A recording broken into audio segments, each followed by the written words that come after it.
there are certain athletes that you just need to say, you know, one word, one name, you know who he is. I mean, obviously Pele, but, you know, Reggie from back in the day, you knew who that was. You know, Dion, you knew who that was in a more modern era. Magic, you know, somebody like that. LeBron, you don't need the last name. In the Tri-Cities, that athlete is Mr.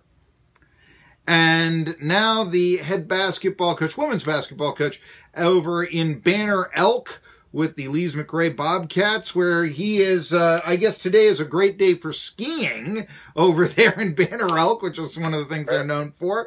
But Mr. Jennings, Keith Mr. Jennings, joining me today. Historically, the very first guest we had on Tri-City Sports Now with Marky Billson. And I would point out that you are now a documentary filmmaker, are you not? Tell me a little bit about this. You are now putting together a documentary on the glory days of ETSU basketball that you had so much a part of. Well, first of all, thank you once again, Marky, for having me on, man. You know, I always enjoy speaking with you and your friends on there. So, you know, thanks for having me on again. And yes, the documentary, you know, it was something I had been thinking about. You know, it kind of came to the forefront at the same time that I was writing my book. And, you know, after some people had read the book and everything, and especially the people from the East Tennessee area, when they got to the part about me, how finally I spoke about East Tennessee State, it brought back a lot of memories. I mean, it brought back a lot of memories for me when I was writing it anyway. But then to see other people, when they read those parts, and it just seemed like their face was lighting up. You could hear the energy in their voices, and you know, it just made me once again appreciate how much the city, Johnson City, has really, you know, done for us as players, and how special they made us feel. So it just kind of got me in that mind frame of, you know, I mean, I think every athlete realizes once you finish playing, you still got to find other avenues to support yourself, and you know, writing that book and then doing the documentary was something I felt like would be something that would be a great story, and it definitely would be something that me and some of my teammates could possibly make a little money off of, just on what we did. So, you know, it just came to the point where I had to start connecting the dots, and the first guy I had talked to was Sterling Foster. He was the one that did my personal basketball video, and I really liked his work, and he knows East Tennessee State because he went to a lot of our games, so he was very familiar with the story. So that's kind of how it started, and then I just had to get the guys that, you know, that came in with me, and then he thought it would be good to have some of the other people that were in the story, as far as, you know, some of the coaches like Coach Robinson and Coach DeForest and Coach Hanners and Coach Peterson and Coach Schulman, and then you had some of the other coaches that we played against that we stopped from winning tournaments and winning games. And the things that they said about us, too, was truly amazing. And so we just finally put it together. You know, we thought we would have it ready and have it done, and hopefully ready to premiere this month.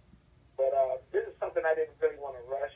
I thought that timetable was good, but I told them, I was like, if it's not ready, we're not going to shortchange it for us or for the fans. So we'll just, you know, when it's ready to drop, we'll just drop it. And so we're still putting the final pieces together. I think he has one more interview with Coach Robinson, and then I think he begins his editing and putting it all together, and then hopefully we should be releasing it soon. And you know, all the fans of Johnson City that supported us will definitely have a great keepsake to be able to check out. And you get to see us in a different light. You know, a lot of times as players, you just get to see us. We sign autographs and we go to functions.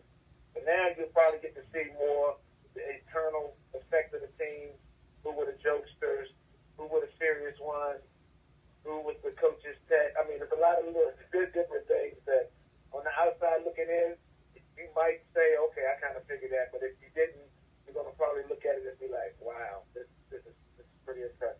Well, this certainly was the glory days of ETSU basketball. Some may even argue the glory days of sport in Upper East Tennessee. I mean, there have been good athletes that have come from the area, Witten, Spurrier, Tilly Walker, who might be a new name for you, but he played 100 years ago. This is the 100th anniversary of him tying Babe Ruth for the American League Home Run Championship, you see, Keith Jennings. But, yeah, all from the area. However, that was a very special team because it was the nationally ranked team that was able to really put Johnson City on the map. I love being able to open up the sporting news, let's say, and see the byline Johnson City, Tennessee, and then potential Final Four, which is what you would get in the era that you played in, Keith Jennings. But before I go to my hard break here, real quick, I've got 20 seconds. What is the title of the book